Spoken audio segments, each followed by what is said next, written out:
उन्होंने ऐड किया। सिसोदिया जी, प्रश्न उठता है, अगर इतना बड़ा घोटाला था कि आज सीबीआई की जांच की इसमें दरकार पड़ रही है, आवश्यकता है, नवंबर के महीने में, 2021 नवंबर के महीने में यह पूरी कार्यवाही एलजी ने की थी, और आज अगस्त का महीना है 2022, इतने महीनों तक आपको कुछ सूझा नहीं?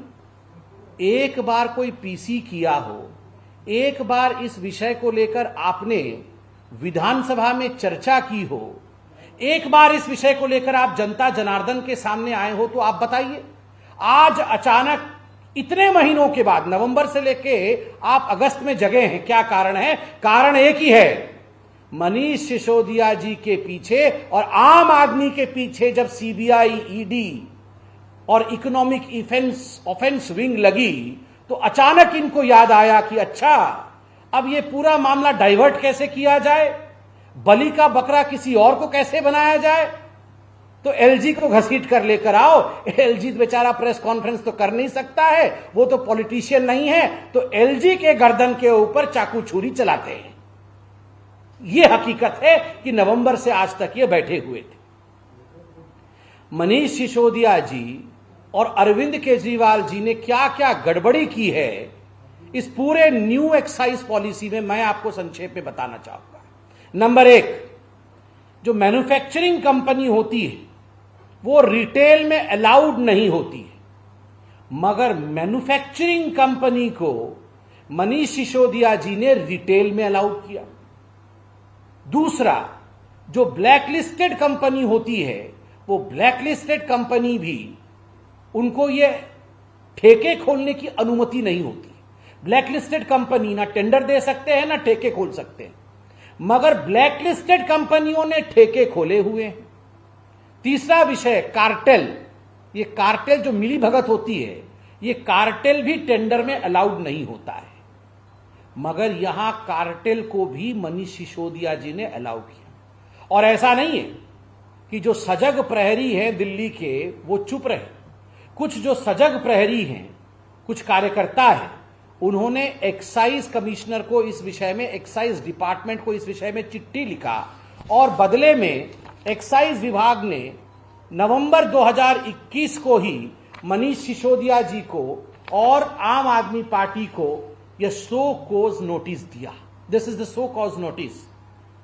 ये सो कॉज नोटिस जो दिया गया है कि आखिरकार क्यों आप कार्टेल अलाउ कर रहे हैं, आखिरकार क्यों आप मैन्युफैक्चरर्स को रिटेल में अलाउ कर रहे हैं, आखिरकार क्यों आपने ब्लैक लिस्टेड कंपनी को ठेके खोलने की अनुमति दी, यह नोटिस इशू किया है एक्साइज डिपार्टमेंट ने। मनीष सिसोदिया जी, ये तो नवंबर विगत वर्ष इशू किया हुआ नोटिस है, क्या इसका जवाब आपके विभाग ने दिया है?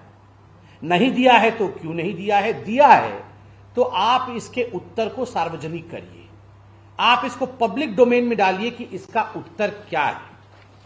और बंधुगण, मुझे तो दुख के साथ कहना पड़ रहा है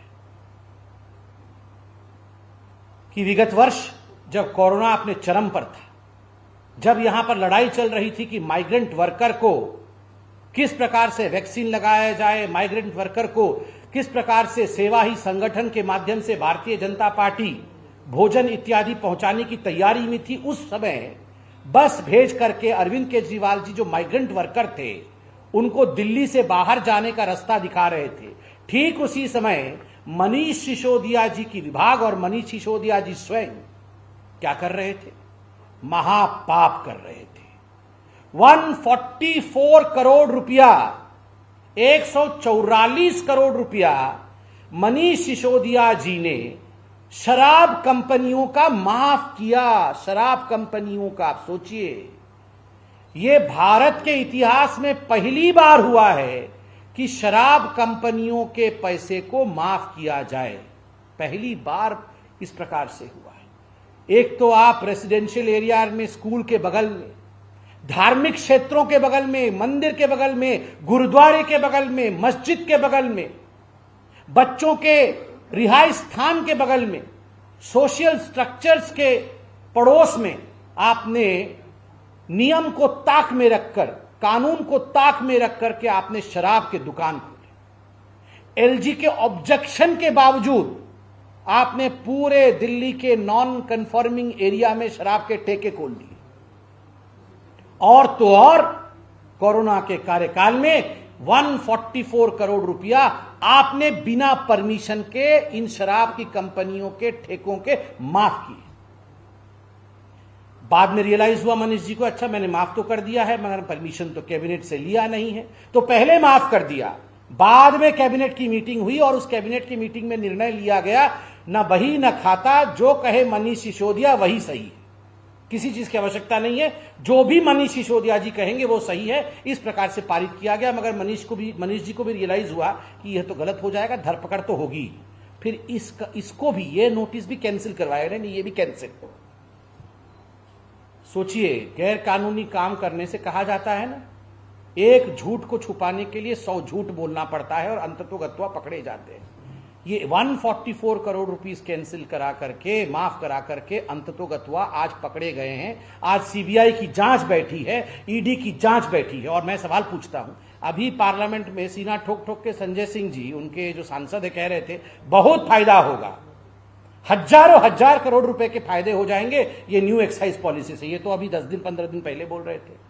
और तो और मनीष सिसोदिया जी ने खुद प्रेस कॉन्फ्रेंस करके कहा है, इसी वर्ष कहा है, 15-20 दिन पहले कहा है, हजारों हजार करोड़ रुपए का फायदा होगा। अरे जब नवंबर में एलजी ने आपके अनुसार इतना बड़ा घोटाला कर दिया और तभी आपको पता चल गया था कि सब कुछ खत्म हो गया है, एलजी साहब ने इस प्रकार से एक ऑर्डर पारित कर दिया है, तो 15 दिन पहले कैसे हजारों हजार करोड़ रुपए का फायदा हो रहा था? और जैसे ही सीबीआई आपके द्वार तक पहुंच गई तब सब घाटा हो गया। ये मनीष जी को और अरविंद केजरीवाल, असली किंगपिन तो अरविंद केजरीवाल ही है। अरविंद केजरीवाल जी को लगता है हम सब जो जनता है मूर्ख है और जो भी सच्चाई है हम देख नहीं पा रहे। सारी सच्चाई हमें दिख रही है। अब जब चोरी पकड़ी जाने वाली है, बिल्कुल द्वार तक सीबीआई पहुंच चुका है, तो स्वाभाविक रूप से ये किस प्रकार से ध्यान भटकाया जाए, बलि का बकरा किसे बनाया जाए, इसकी कवायद जो है वो दिल्ली सरकार कर रही है। अब मेरे साथ माननीय अध्यक्ष जी हैं दिल्ली प्रदेश के, मैं उनसे निवेदन करूंगा। और उससे पहले कि माननीय अध्यक्ष जी और बिदुड़ी जी बोले, एक बहुत ही इंक्रिमिनेटिंग वीडियो, इस वीडियो को आप सबने देखना चाहिए। मनीष सिसोदिया जी का सच इस वीडियो से मालूम पड़ेगा। मैं निवेदन करूंगा हमारी आईटी डिपार्टमेंट से कि वे इस वीडियो को चलाएं। 2 मिनट का वीडियो है, उसके बाद माननीय अध्यक्ष जी और माननीय बिदुड़ी जी आपको संबोधित करेंगे। आप एरिया में, नॉन कंफर्मिंग एरिया में। तो समित पात्रा को आप सुन रहे थे, ना खाता ना वही, जो सिसोदिया कहें वही सही। जांच की आंच आई तो एलजी पर आरोप लगाए गए हैं। इससे पहले मनीष सिसोदिया को अगर कंप्लेंट थी तो पिछले 1 साल से वो इस पूरे मामले पर चुप क्यों थे? एलजी पर गलत आरोप लगाना बंद करें। नमस्कार, मैं हूं मानक गुप्ता। अगर आपको हमारा ये वीडियो पसंद आया हो तो इसे लाइक और शेयर जरूर करें। और हाँ, हमें सब्सक्राइब और फॉलो करना ना भूलें ताकि आप देश और दुनिया की कोई खबर मिस ना करें। तो जुड़े रहिए हमारे साथ और देखते रहिए न्यूज़ 24।